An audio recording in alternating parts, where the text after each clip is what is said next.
100 గ్రాముల కందిపప్పు, 50 గ్రాముల చింత చిగురు, 2 టమోటాలు, 2-3 పచ్చిమిరపకాయలు, 2 రెబ్బల కరివేపాకు, కొంచెం చింతపండు, పసుపు, కారం, ఉప్పు, తాలింపు కొరకు నూనె, ఎండుమిరపకాయలు, ఆవాలు, జీలకర్ర, దంచిన ఎల్లుల్లిపాయ, కరివేపాకు, ఉల్లిపాయ.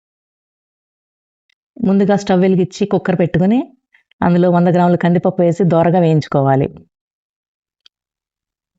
దోరగా వేయించుకున్న తర్వాత ఒక్కసారి వాటర్ పోసి కడిగేసేయాలి శుభ్రంగా.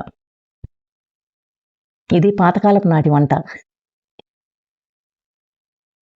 ఇప్పుడు మరియు నీళ్లు పోసి ఇంకొంచెం అందులో పక్కన పెట్టుకుని శుభ్రం చేసి పెట్టుకున్న చింత చిగురు, టమాటాలు, పచ్చిమిరపకాయలు, 2 రెబ్బల చింతపండు, కరివేపాకు వేసి మూత పెట్టేసేయండి. చింత చిగురు కాబట్టి 4-5 విజిల్స్ రావాలి. పులుపుకి కందిపప్పు ఉడకదు. తర్వాత 4-5 విజిల్స్ తర్వాత మూత తీసి చూడండి, ఉడికిందో లేదో తెలుసుద్ది.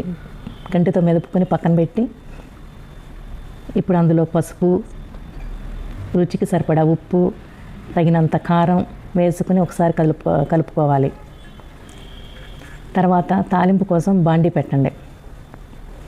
సరిపడా నూనె, అందులో తుంచి పెట్టుకున్న ఎండుమిరపకాయలు, చిటికెడు ఇంగువ, ఆవాలు, జీలకర్ర,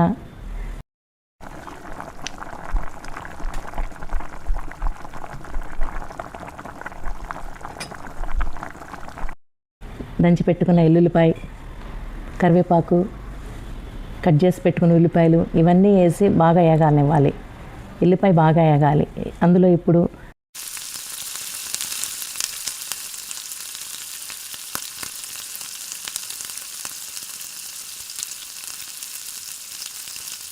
మనం మెదిపి పెట్టుకున్న పప్పుని అందులో వేసి ఒక్క పొంగు వచ్చి రాగానే ఆపేసేయండి.